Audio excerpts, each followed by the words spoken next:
আমার মাথায় এসছে আর কি, মানে ভাবছিলাম কিভাবে শর্টে করা যায়।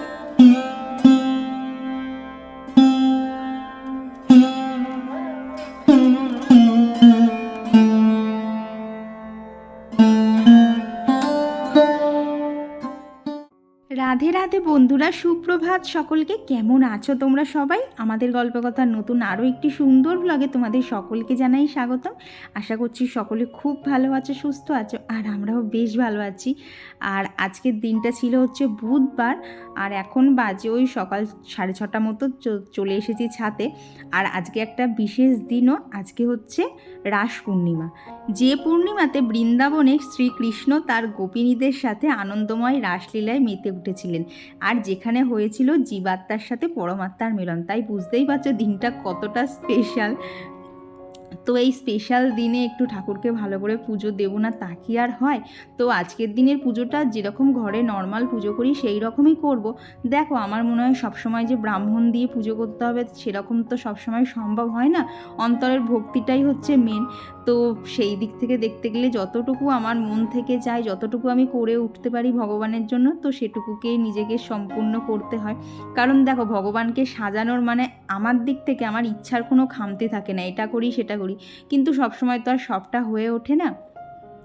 তো আজকে সকালটা শুরু করলাম, এই যে ঠাকুরের বেশ কিছু জামা কাপড় জমেছিল, এখানে 2 সেট জামা কাপড় রয়েছে ঠাকুরের, তো সেগুলোকেই সকালবেলা আজকে কেচে নিলাম, কারণ আমার কাছে না 3 সেটই আছে। তো 2 সেট মানে জমে গেছে, যদি না কাচি না পরে আর পাততে পারবো না।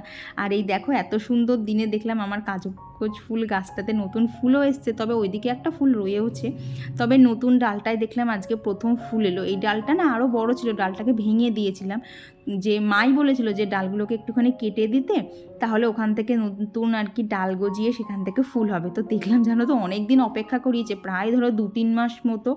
তো তারপরে দেখলাম আজকে ফুল ফুটেছে। সকালবেলা ছাদে গিয়ে বেশ মজা লাগছিল। তো তারপর এখানে নিচে এসে দেখি কৌশিক উঠে পড়েছে, তো এখানে ওর জামা কাপড়গুলো রেডি করে দিলাম আর কি, যেগুলো পরে অফিস যাবে।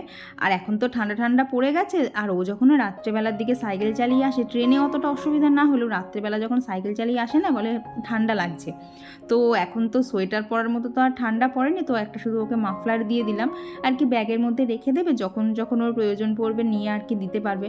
নাহলে না ওর খুব ঠান্ডার ধারতে একটু কিছু হলো কি না হলো আগেই কৌশিকের ঠান্ডা লেগে যায়।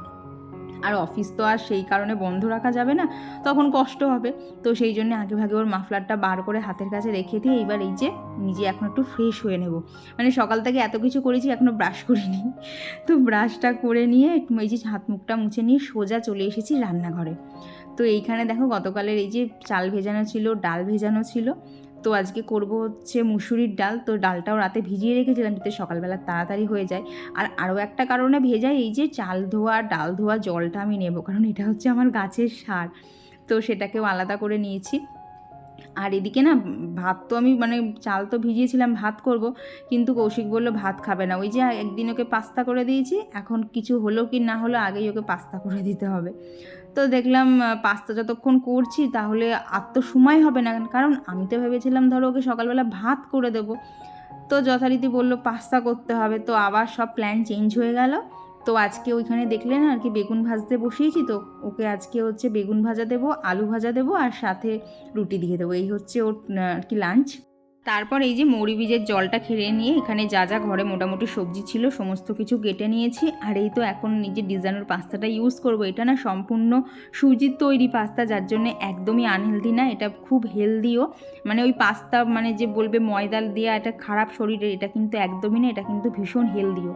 তো সেই জন্য দেখো এখানে পাস্তা বানানোর জন্য পেঁয়াজ, আদা, রসুন, ক্যাপসিকাম, তারপরে গাজর, বাঁধাকপি সব কিছু একদম ছোট্ট ছোট্ট করে কেটে নিয়েছি, সাথে কিছু সুইট কর্ন নিয়েছি, আর এখানে নিয়ে নিয়েছি হচ্ছে পাস্তা, আর লাগবে হচ্ছে একটুখানি কর্নফ্লাওয়ার, কারণ আজকে বানাবো হচ্ছে পাস্তার স্যুপ। কারণ আমার পক্ষে এখন ওই দাঁড়িয়ে দাঁড়িয়ে একটা একটা করে সবজি ভেজে করার মতো সময় হাতে একদম নেই। তো সমস্ত কিছু দিয়ে এখানে বসিয়ে দেবো, দিয়ে স্যুপটা ওর মতো তাড়াতাড়ি হয়েও যাবে না, এটা যেন তো খুব তাড়াতাড়ি হয়ে যায়, শুধু ওই সবজি কটা কাটতেই যা টাইম। তো এখানে দেখো প্যান আর কি, এখানে ফ্রাইং প্যানের মধ্যে তেল গরম করে নিয়েছি, নিয়ে এখানে পেঁয়াজ কুচি, আদা কুচি, রসুন কুচি এই 3টে দিয়ে দিয়েছিলাম, দিয়ে তার মধ্যে নুন আর কালারের জন্য সামান্য একটু কাশ্মীরি লঙ্কার গুঁড়ো, তো এই দুটোকে দিয়ে ভালো করে এগুলোকে একটুখানি হালকা লালচে লালচে করে নিয়েছি, দিয়ে তারপর এর মধ্যে ক্যাপসিকাম কুচি, টমেটো কুচি, আর দিয়েছি হচ্ছে গাজর কুচি। তো এই সবগুলোকে দিয়ে একটু নাড়াচাড়া করে নিচ্ছি যাতে কাঁচা গন্ধটা চলে যায়। তারপর এর মধ্যে এক এক করে হচ্ছে সয়া সস আর একটুখানি টমেটো সস দিয়ে দিলাম, দিয়ে আবারও একটু নাড়াচাড়া করে নিয়ে বাদবাকি যে ওই সুইট কর্ন ছিল আর বাঁধাকপির কুচি ছিল সেটাও এর মধ্যে দিয়ে দিয়েছি। বিশ্বাস করো এটা খেতে এত সুন্দর হয়েছিল, মানে আমি গতকাল রাতেই রেসিপিটা দেখেছিলাম যে তাহলে একদিন এটা করা যাবে। সবসময় নয় ডিম দিয়ে আলু দিয়ে তো খেতে ভালো লাগে না, একটু অন্য কিছু ট্রাই করতে ইচ্ছা করে। তো সেই রকমভাবেই আজকে এই যে পাস্তাটা বানাচ্ছি। আর পাস্তাটা কিন্তু এখানে আমি সিদ্ধ করে দেইনি, যেরকম নর্মাল পাস্তা সেরকমই এখানে দিয়ে দিয়েছিলাম, দিয়ে তার মধ্যে জল দিয়েছি, মানে এই যে গ্রেভিটা এর মধ্যেই কিন্তু পাস্তাটা আস্তে আস্তে সিদ্ধ হবে। তো পাস্তাটা মোটামুটি 10 মিনিট মতো সেদ্ধ করে নিয়েছি। তারপর এর উপর থেকে দিয়ে দিয়েছিলাম হচ্ছে কর্নফ্লাওয়ার গোলা জলটা, দিয়ে দেখো কত সুন্দর একটা স্যুপ হয়েছে। বিশ্বাস করো এত সুন্দর খেতে হয়েছিল, মানে আমার তো কোনো দিন আইডিয়াই ছিল না যে পাস্তা দিয়ে এত সুন্দর একটা রেসিপি বানানো যায়। তো তোমরাও একবার ট্রাই করে দেখতে পারো। ওপর থেকে একটুখানি ফ্রেশ ধনেপাতা কুচিয়ে দিয়েছিলাম, যেমন তার স্বাদ তেমন গন্ধ, ভীষণ ভালো খেতে হয়েছিল। তো তোমরা যদি ডিজানোর এই পাস্তাটা নিতে চাও, আমি না ডিসক্রিপশানে লিঙ্ক দিয়ে রেখেছি, তোমরা একবার ট্রাই করে দেখতে পারো।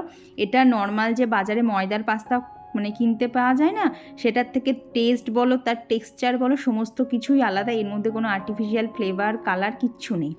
তো যাই হোক, ওদিকে দেখো এক এক করে ওদিকে এবার মানে নর্মাল কড়াতে তো রান্না হচ্ছিলো, মাঝখানে কড়াটা সরিয়ে অন্য কড়া বসাতে হয়েছিল। তো এখানে একটুখানি চিড়ে ভাজা ঢেলে নিচ্ছি, কারণ অনেক দিন হলো কৌশিককে টিফিনে নিমকি দেওয়া হচ্ছিল।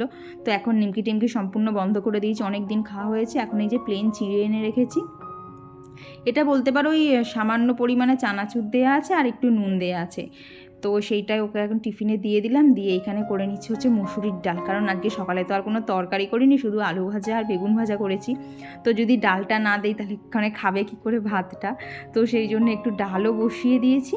দিয়ে ওদিকে ডাল হচ্ছে, এদিকে এক এক করে রুটিগুলো করে নিচ্ছি। আজকে জানো তো শেষের দিকে এত হুটোপাটা লেগেছিল, মনে হচ্ছিলো যেন মানে এখানে তাওয়াতে আর কি রুটিগুলো দেই আর যেন একদম নিমেষের মধ্যে ফুলে যায়, একটুও ধৈর্য ছিল না।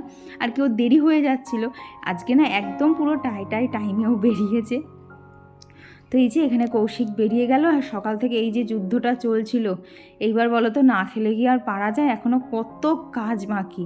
আজকে রাস পূর্ণিমা, সব কাজ ফেলে রেখে তো আর পুজো করতে বসে পড়া যায় না। সত্যি কথা বলতে পুজো করতে না আমার অনেক সময় লাগে। বিশ্বাস করো আজকে রাস পূর্ণিমার পুজো বাড়িতে আমি দিয়েছি, আমার প্রায় 2 থেকে 2.5 ঘন্টা লেগেছে। মানে আমি করেই যাচ্ছি। আর আমি না এই ঠাকুরের কাজ খুব ধীরে সুস্থে মনোযোগ সহকারে করি, ওই তাড়াহুড়ো করে পুজো দিতে আমার একদম ভালো লাগে না। ওর থেকে সে যত দেরি হোক আমি ধীরে সুস্থে মানে মন শান্ত করে পুজো দেওয়াটাই মানে আমার কাছে বেস্ট লাগে। তো এই দেখো ওপরে এসে, ওপরের ঘর তো গোছানো হয়নি, এখনও ঘর ঝাঁট দেওয়া বাকি আছে। তাহলে বলো তো এইসব ফেলে কি আর পুজো করতে বসে পড়া যায়? তো এইখানে উপরের দেখো খাটটা এখানে গোছানো হয়ে গেছে, এখন এইদিকে চাদরটা টান করে দিলেই হবে। আর জানো তো এই চাদরটা এত ভালো না, মানে খুব রেয়ার এটা কুঁচকে যায় একদম, মানে যেরকম টান পেতে রাখি সেই রকমই টান থাকে। মানে খাটে যদি বসো না একটুও চাদর কোঁচকাবে না, শুধু শুতে গেলে একটু এদিক ওদিক হয়। তো আজকে তো বুধবার, এমনিতেই তোমরা জানো বৃহস্পতিবারে যেহেতু ডাস্টিং করতে পারি না, বুধবারে অনেকটাই করে রাখি। তো গতদিন তো সোফার ওই দিকটা পুরো করে নিয়েছিলাম, আজকে হচ্ছে ঘরটা পুরোপুরি করে নেব। ঘরে না এই শীত পড়াতে এত ধুলো হচ্ছে না, মানে মিলের কালিগুলো পুরো আমাদের বাড়ির দিকে আসে। দাঁড়াও তোমাদেরকে একদিন ভিডিওতে শেয়ার করব, এমনভাবে আসে না। আর এই শীতকালে আরেকটা জিনিস হয় কী বলো তো, যতই ঘর মুছি আর ঘর ঝাঁট দেই, পায়ের তলা কখনো আমাদের মানে সাদা থাকে না, সবসময় কালো। মানে ওই বলে না হাওয়ায় ধুলো কালি ওড়ে, সেইগুলো ওই মেঝেই পড়ে থাকে, যার জন্যে সারাদিনে আর কতবার ঘর মোছা যায়। তো যতই পা পরিষ্কার করি না কেন যেন পায়ের তলা সব সময় এরকম কালো হয়ে থাকে। তো এইদিকে ওয়ার্ড্রপের সাইডে যে র্যাকগুলো সেগুলো একদম ভালো করে মুছে নিয়েছি। এখন এই সামনের দিকগুলো একটু ভালো করে মুছে নেব। দিয়ে এখনও বেশ কিছু জামা কাপড় গোছানো আছে, সেগুলোকেও গোছাতে হবে। তো চলো এদিকে কাজ করতে করতে তোমাদের সাথে কিছু কমেন্ট শেয়ার করি। আমার গত ভিডিওতে সুমনা দিদিভাই বলেছ তোমার সাথে আমার অনেক কিছু মিল খুঁজে পাই। আজ সকালেই আমার সোনার কানের বসাদুলো খুলে গিয়েছিল। অবশ্য বিছানাতেই পেয়ে গেছি, বেশি খুঁজতে হয়নি। সাথেই তোমার কথা মনে হচ্ছিল। হ্যাঁ গো, ঠিকই বলেছো, আমি যদি তোমার জায়গায় থাকতাম আমারও হঠাৎ করে এরকম মনেই পড়তো। আমিও জানো তো বুঝলাম না আমার কানের দুলটা যে কীভাবে খুলে গেল, আর গেল তো গেল, ওটা ওয়াশিং মেশিনের তলা অবধি কী করে চলে গেল ঘর থেকে। তো যাই হোক পেয়েছি, মানে আমিও একটা বলতে পারো দম ছেড়ে বেঁচেছি, না হলে এত ভয় লাগছিল না। এখন এক কুচো সোনার যার দাম। তো এইদিকে হচ্ছে জামা কাপড় সব গোছানো হয়ে গেছে, গিয়ে না এদিকে না কী বলবো মানে আলনার নিচের দিকে যে শোকেসগুলো প্রচণ্ড হেলাগোছা হয়ে গেছিলো। তো ভাবলাম এদিকটা না গুছিয়ে নেই, কারণ এইখানে দেখো এই বড় একটা প্যাকেট রয়েছে না, এই প্যাকেটটা ওখানেই রাখা সেই পুজোর থেকে। প্যাকেটটাকে আর প্যাকেটের জায়গায় রাখা হয়নি, আর এই প্যাকেটটা কোথায় থাকে তারাও তোমাদেরকে সেটাও দেখাচ্ছি। তো এই প্যাকেটটা না আমাকে যে হলুদ ব্যাগটা ইউজ করতে দেখো, তো সেইটার মধ্যেই এটা ঢোকানো থাকে যাতে ব্যাগটা চুপসে না যায়। এই ব্যাগটা বলতে পারো ওই কোথাও গেলে তখনই নেওয়া হয়, আর এখন তো বর্তমানে কোথাও আমার যাওয়া নেই, তো ব্যাগটাকে আবার ভালোভাবে প্যাকেট দিয়ে ভরাট করে ভালো করে প্যাকেটের মধ্যে ঢুকিয়ে রেখেছি। কারণ কোথাও গেলে ওই দেখো নিচে আর একটা এই যে অ্যাশ কালারের ব্যাগ রয়েছে, টুকটাক যাওয়ার জন্য এইটাই কিনে রেখেছি। কারণ কি বলো তো, ওই ব্যাগটা না সাইজে একটু বড়, আর হলুদ কালারের ব্যাগটা না অনেকটাই ছোট, ওর মধ্যে খুব একটা জিনিসপত্র ধরে না। কিন্তু ওই সবুজ কালার মানে অ্যাশ কালারের যে ব্যাগটা, ওর মধ্যে ধরো একটা জামা, একটা জলের বোতল, এগুলো কিন্তু ইজিলি চলে আসবে।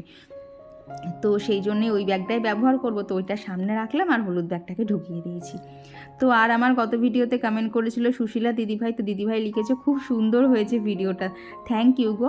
আর কমেন্ট করেছিল ঝুমার ঘর সংসার থেকে দিদিভাই, তো দিদিভাই লিখেছে ফুলকপির মাছের ঝোলটা খুব সুন্দর লাগলো।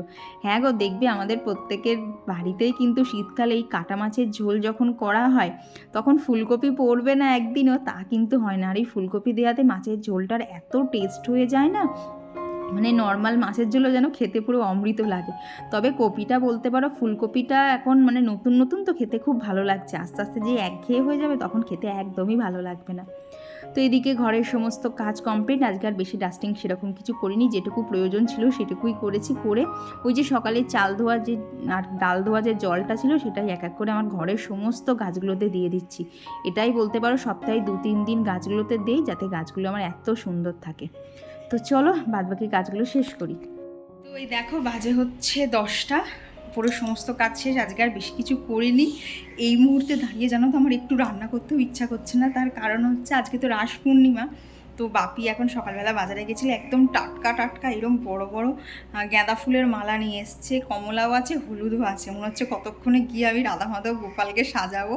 তো সেটা তো একটা, আর তার মধ্যে একটা ছোট্ট প্রবলেম হয়েছে, বাপি না মানে সুতোর মালা আনেনি, দড়ি দিয়ে গাঁথা মালা এনেছে। তো দড়ির মালা তো ঠাকুরের গলায় পরাতে নেই, তো আমি মানে ছুঁচ ছাড়া কিভাবে মালা গাঁথি সেটাও তোমাদেরকে দেখাবো। একদম চুটকিতে হয়ে যায়, ওই মালা ধরে ধরে ফুল খুলতেও হবে না, আবার ছুঁচে ছুঁচে গাঁথতেও হবে না, সেটাও আজকে তোমাদের সাথে শেয়ার করব।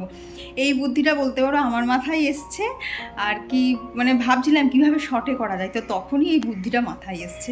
তো সেটাও আজকে তোমাদেরকে দেখিয়ে দেবো, কারণ অনেক সময় দেখবে সুতোর মালাগুলো না দাম বেশি থাকে, কিন্তু দড়িতে যে মালাগুলো থাকে সেগুলোর দাম কম থাকে আর ফুলও অনেক কোয়ান্টিটিতে বেশি থাকে। তো যখন এরকম হয় আমি ওই রকম পুরো বড় মালা নিয়ে আসি, দিয়ে তারপরে সেগুলোকে গেঁথে নিই। তো সেটা কিন্তু গাঁথি ছুঁচ ছাড়া, সেটা আজকে তোমাদেরকে দেখাবো। আমার এখন রান্না করতে ইচ্ছা করছে না, মনে হচ্ছে কতক্ষণে গিয়ে আমি ঠাকুরকে সাজাতে বসবো, কিন্তু তা করলে তো হবে না, বাড়ির মানুষগুলোকে খেতে দিতে হবে, রান্না করতে হবে।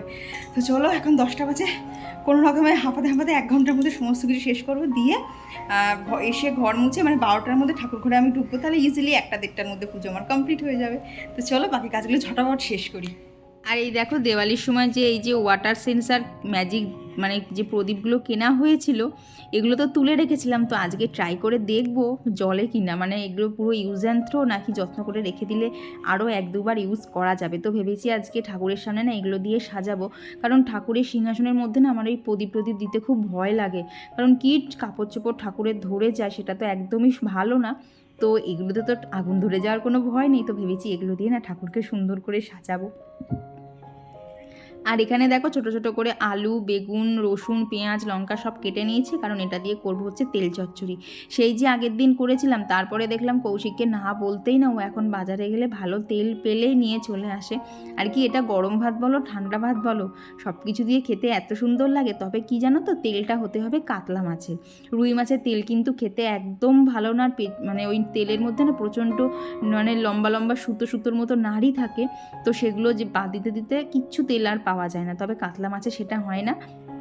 আর কাতলা মাছ তো এমনিতেই বড় মাছ হলে তৈলাক্ত হয়, তেল চচ্চড়ি করলে তার স্বাদটাও খুব সুন্দর হয়। আর এখানে করব হচ্ছে আজকে পার্শে মাছের ঝোল আলু আর বেগুন দিয়ে। তো এই হচ্ছে আজকের রান্না। মনে হচ্ছে কতক্ষণে রান্নাটা শেষ করব, করে গিয়ে আমি ঠাকুরের ওখানে বসবো, কারণ আমি নিজেও জানতাম আজকে আমার প্রচুর সময় লাগবে, কারণ এই পূর্ণিমার এত সুন্দর শুভ দিনে রাধা মাধবকে একটা পরিষ্কার পোশাক পরাবো, স্নান করাবো। আর রাধা মাধব বললে তো শুধু রাধা মাধব না, রাধা মাধব রয়েছে, গোপু রয়েছে, গোমাতা রয়েছে, গৌরনিতাই রয়েছে। সবাইকে পোশাক পরিবর্তন করে সমস্ত সাজগোজ খুলে আবার নতুন করে সাজগোজ পরানো অনেক সময় লাগে। আর কি বলতো, ঠাকুরগুলো তো ভারী ভারী, হুড়োতাড়া করে না করতেও ভয় লাগে, যদি হাত থেকে পড়ে যায় তখন কি ক্ষতি হয়ে যাবে বলো তো। তো ওদিকে মাছের ঝোলটা বসিয়ে সকালে যে হচ্ছে পাস্তার স্যুপ বানিয়েছিলাম সেটাই একটুখানি খেয়ে নিয়েছি। কারণ দেখো, সকাল থেকে না খেয়ে এত কাজ করা অসম্ভব। কেউ যদি কিছু বলে যে তুমি খেয়ে দিয়ে নিয়ে পুজো দিচ্ছ, দেখো আমি তো অন্য কিছু খাইনি, যে আমি প্রচুর মাছ মাংস খেয়ে ফেলেছি, আমি নর্মাল জিনিসপত্র খেয়েছি। তো এইটুকু না খেলে আমি পেরে উঠবো না। ঠাকুর তো বলেনি যে পুজো করতে হলে সবসময় উপোস করে শরীরকে কষ্ট দিয়ে পুজো করতে। এবার আমার একার সংসার, আমাকে তো সবটা সামলেই করতে হবে। আর বললাম না, আমার পুজো দিতে অনেক সময় লাগে। এবার মাথার মধ্যে ওই রান্না করতে হবে, খেতে দিতে হবে, পিসি চলে আসবে, এইসব চাপ নিয়ে কখনোই শান্ত মনে পুজো দেওয়া যায় না, এটা আমার মতামত। তো সেই জন্যেই না বাড়ির সমস্ত কাজ সেরে একদম ঝাড়া হাত পা হয়ে তবেই ঠাকুরের পুজোয় বসেছি। আর এই দেখো, তোমাদেরকে বললাম না যে দড়ির মালাগুলো কিভাবে সুতোতে ট্রান্সফার করব। তো দেখো, দড়ির মালার একদম মাথায় যে ফুলটা ছিল সেটাকে খুলে নিয়েছি, খুলে সেই মাথাতে এই যে সুতোটা বেঁধে দিয়েছি। একদম টাইট করে বাঁধতে হবে যাতে সুতোটা খুলে না যায়। দিয়ে দেখো, এই ওপরের দিকে দেখো আমার মালা, হাতে যে মালাটা রয়েছে সেটা দেখো দড়িতে, সেখান থেকে কিন্তু সমস্ত ফুলগুলো আস্তে আস্তে সব সুতোর মধ্যে দিয়ে দিচ্ছি। যেহেতু ওখানে একটা গিঁট বাঁধা রয়েছে তাই সুতোটা খুলছেও না, আর সমস্ত মালাগুলো কিন্তু দড়ির থেকে খুব সহজেই সুতোর মধ্যে চলে যাচ্ছে। আর এইভাবেই আজকে আমি সুত ছাড়াও সমস্ত মালাগুলো গেঁথেছি। আর এত তাড়াতাড়ি হয়েছে, কারণ দেখো এগুলো যদি এখন আমি ছুঁচ দিয়ে গাঁথতে যেতাম, আমাকে দড়ির থেকে সমস্ত ফুল খুলতে হতো, আবার একটা একটা করে ফুল সুতোয় ছুঁচে ঢোকানো, সুতোয় টানা, অনেক সময় লেগে যেত। তবে এই যে দড়ি দিয়ে করেছি, দড়ি আর সুতো মিক্স করে আর কি বেঁধে নিয়ে করেছি, এত তাড়াতাড়ি মালা কটা হয়ে গেছে। তো এখানে দেখো সমস্ত ঠাকুরের মালাগুলো করে নিয়েছি। আর দাঁড়াও তোমাদেরকে দেখাই গপুকে আজকে কোন জামাটা পরাবো। তো সকালবেলা তো কৌশিক পরিষ্কার জামা পরিয়ে দিয়েছিল, তবে কৌশিককে বলেছিলাম সকালে আজকে আর স্নান করাতে হবে না, কারণ আমি তো পরে আবার দুধ গঙ্গা জল দিয়ে স্নান করাবোই। তো আজকে গোপুসোনা এই জামাটা পরবে, আর রাধা মাধবের জন্য এই সাদা ড্রেসটাই বার করলাম। কারণ আমি না অনেক জায়গায় ফোনে দেখছিলাম যে রাস পূর্ণিমার দিনে ঠাকুরকে সাদা পোশাক পরাতে পরায় নাকি সবাই। তো ভাবলাম সাদা পোশাক যতক্ষণ ঘরে আমার রয়েইছে, আর সেটা দেখতেও খুব সুন্দর, তোমরা আগেও অনেক প্রশংসা করেছো জামাটা, তো ভাবলাম তাহলে আজকে ঠাকুরকে ওই সাদা পোশাকটাই পরাই, দিয়ে একদম মনের মতো করে সাজাবো। তো এখানে ঠাকুরদের নামিয়ে নিয়েছি, তারপরে এখানে দেখো দুধ দিয়েছি, তার সাথে হচ্ছে ঘি, মধু, চন্দন আর গঙ্গা জল। তো এইটা মিক্স করেই ঠাকুরকে হচ্ছে, এটা ঠাকুরের স্নানের জল। আর ইতিমধ্যে সমস্ত ঠাকুরকে কিন্তু আমার হচ্ছে দই দিয়ে ভালো করে মাখিয়ে নিয়েছি ঠাকুরকে। আর দই দিলে না ঠাকুরও দেখেছি খুব চকচক করে। আমরাও বলো দই যদি স্কিন কেয়ারে যদি দই ইউজ করি কত সুন্দর চকচক করে, ঠিক সেরকম করেই কিন্তু আজকে আমার সমস্ত ঠাকুরও এরকম চকচক করছিল। তো আর আমার গত ভিডিওতে কমেন্ট করেছিল শর্মিলা মুখার্জি দিদিভাই, তিশা মণি আইডি থেকে দিদিভাই, লোপা মুদ্রাদি, শম্পা বোস দিদিভাই, আর কমেন্ট করেছিল কুহু সানসাইন থেকে দিদিভাই, কাবেরী সূত্রধর দিদিভাই, মৌ লাইফস্টাইল থেকে দিদিভাই। আর এই দেখো আমার গোপসোনা কীরকম চকচক করছে। তো আজকে এই যে কথা বলার মাঝখানে মাঝখানে কিছু কিছু কমেন্ট পড়বো, কারণ এইসব ঠাকুরের পুজোর সময় না তোমাদের সাথে নিজের ফিলিংসগুলোই শেয়ার করতে ইচ্ছা করে, তখন মনে হয় থাক কমেন্টগুলো তোমাদের সাথে পরের ভিডিওতে শেয়ার করব। এই সময়টা না মনে হয় যেন আমি ঠাকুরকে আর কিভাবে সাজাবো, আর কিভাবে আমি কি করতে পারি যাতে ঠাকুরকে খুব সুন্দর লাগে দেখতে। তো ওখানে তো দেখলে গোপুসোনাকেও কিরম চকচকে করে নিয়েছি। আর এদিকে দেখো কৃষ্ণও যেন একদম পুরো কি বলবো গ্লো করছে। তো এইখানে ঠাকুরকে জামা পরিয়ে নিয়েছি, আর কি কৃষ্ণকে জামা পরিয়ে নিয়েছি। আর এদিকে দেখো মাধবের পাগড়ির মধ্যে দেখো এটা ঠাকুরের পাগড়ি না ওটা আরশোলার বাসা হয়ে গেছে, এত আরশোলা হয়েছে না কুচো কুচো। তো সেগুলোকে আবার পরিষ্কার করে তারপরে এই যে ঠাকুরকে পরিয়ে দিচ্ছি। আর জানো তো এই ঠাকুরের পাগড়িটা প্রত্যেক বৃহস্পতিবারেই আমি পরিষ্কার করি, কারণ এই এক সপ্তাহ মতো তো আর সেরকমভাবে ঠাকুরকে নামানো হয় না, আর যখন নামাই এত আরশোলা বেরিয়ে আসে। তো এখানে আমার মাধবকে কেমন লাগছে সাজুগুজু করে অবশ্যই কিন্তু জানিও, যদিও জামাটা পুরনো তাহলেও এরকম স্নান টান করিয়ে সাজালে না ঠাকুরকে মনে হয় যেন আবার পুরো নতুনের মতো করে সাজিয়েছি। তো এই যে ঠাকুরের গলায় মালাটা দিয়ে নিয়েছি। তো কেমন লাগছে আমার মাধবকে অবশ্যই কিন্তু জানিয়ে। তো আমি তো আজকে কারোর থেকেই চোখ ফেরাতে পারছিলাম না, সব ঠাকুরকে মালা পরে এত সুন্দর লাগছিল, মানে দেখে যেন মনে হচ্ছিলো ঠাকুর নিজেই চাইছিল আজকে ঠাকুর এইভাবেই এই ড্রেস পরেই সাজুগুজু করবে। তো রাধারানীকে তো তখন স্নান করানো হয়ে গেছিলো, এখন রাধারানীকেও পোশাকটা পরিয়ে দিয়েছি। তারপরে এখন টুকটাক যা জুয়েলারি আছে সেগুলোই পরাচ্ছি। তবে জানো তো রাধারানীর জন্য আরও অনেক অনেক জুয়েলারি কেনার ইচ্ছা আছে, তবে কোথায় গেলে যে আমার মন পছন্দ পাবো আমি সেটাই বুঝতে পারছি না। ইচ্ছা আছে জানো তো একবার মায়াপুরে গিয়ে এইসব জিনিসগুলো সার্চ করার, কারণ অনেক ডিজাইন দেখি কিন্তু সেগুলো না আমাদের এখানে ঠিকঠাক পাওয়া যায় না। তো ওখানে রাধারানীকেও পোশাক পরানো হয়ে গেছে, এখানে গোপুসোনাকেও পোশাকটা পরিয়ে দিয়েছি। কেমন লাগছে আমার গোপুসোনাকে অবশ্যই কিন্তু জানিও। আর এরপরে সবাইকেই স্নান করানো হয়ে গেছিলো, শুধু গৌরনীতাই বাকি ছিল। তো ওনাদেরকেও এখানে স্নান করিয়ে নিয়েছি, সাথে গোমাতাও রয়েছে। আর বাটিটার মধ্যে পুরো জল ভরে গেছে। আর জানো তো এই যে প্রদীপগুলো ছিল দেখলাম এখানে 3টে বার করেছিলাম, দেখলাম প্রথম দিকে 2টো জ্বললো, একটা জ্বললো না। তো 6টা কিনেছিলাম, তার মাঝখানে একটা তো গেল, তো বাকি 5টা এখনও অবধি আছে। তো এই যে ঠাকুরের পুজো দেওয়া সম্পন্ন, এবার ঠাকুরকে একটুখানি আরতি করে নেই। দেখো তো সিংহাসনটা কেমন লাগছে আজকে, চোখ ফেরাতে কি পারছো নাকি চোখ আটকে যাচ্ছে অবশ্যই কিন্তু কমেন্টে জানিও। আমি তো শুধু দেখেই যাচ্ছি, আমার যেন দেখা আর শেষ হচ্ছে না। তো এই হচ্ছে আজকের আমার ঠাকুরের সাজগোজ। কেমন লাগছে অবশ্যই জানিও। অনেক সময় ধরে যেরকমভাবে ঠাকুরকে সাজানোর ইচ্ছা হয়েছে, যেরকমভাবে ঠাকুরেরা চেয়েছে ঠিক সেইভাবেই আমি সাজানোর চেষ্টা করেছি, তবে জানি না ঠাকুরকে কতটা খুশি করতে পেরেছি। তো এরপর তোমাদের সাথে দেখা হচ্ছে সন্ধেবেলা। তো সন্ধে টন্ধে দেওয়া হয়ে গেছে, আর ওই দেখো নারকেল গাছের মাথায় পূর্ণিমার চাঁদও উঠে পড়েছে। তো আজকের ভিডিওতে না অনেকের কমেন্ট পড়তে পারিনি, প্লিজ কেউ রাগ করো না, নেক্সট ভিডিওতে অবশ্যই সবার কমেন্ট পড়বো।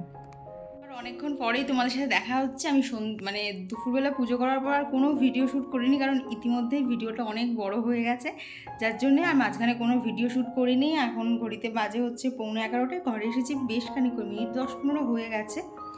তো এসে স্কিন কেয়ারটা কমপ্লিট করলাম। ও আর একজন দিদিভাই বলেছো যে আমি যে নাইট ক্রিমটা ইউজ করি তুমিও কিনেছো, তো ব্যবহার করে রেজাল্ট কেমন পাচ্ছ অবশ্যই কিন্তু জানিও। আমার তো ভীষণ পছন্দের ওটা, যার জন্য আরও জানার আগ্রহ যে তোমার কেমন কাজে লেগেছে। আর এখন কৌশিক বলবো ওর পাস্তাটা আজকে খেতে কেমন লেগেছে, পুরো অন্যরকম করে দিয়েছিলাম। তবে সকালবেলা রিভিউ নেওয়ার টাইম ছিল না, কারণ প্রচণ্ড তাড়াহুড়োর মধ্যেও ছিল। কেমন লাগলো তোমার পাস্তা? পাস্তাটা খুবই ভালো লেগেছে, কিন্তু রাত্রিবেলায় গপ করে খেয়ে নিয়েছি, তাই আসলে কি বলতো সকালবেলাও খানিকটা খেয়ে গেছে, এবার অনেকটা পরিমাণ ছিল, তো রাত্রের জন্য একটুখানি রেখে দিয়েছিলাম। তো এখনও ভাত পাস্তা সব একসাথে খেতে না খুব সুন্দর হয়েছিল। তোমরাও একদিন অবশ্যই ট্রাই করো। তো চলো আজকের ভিডিওটা এখানেই রাখছি। ভিডিওটা তোমাদের কেমন লাগলো অবশ্যই কিন্তু কমেন্টে জানিও। তো চলো আজকের জন্য টাটা।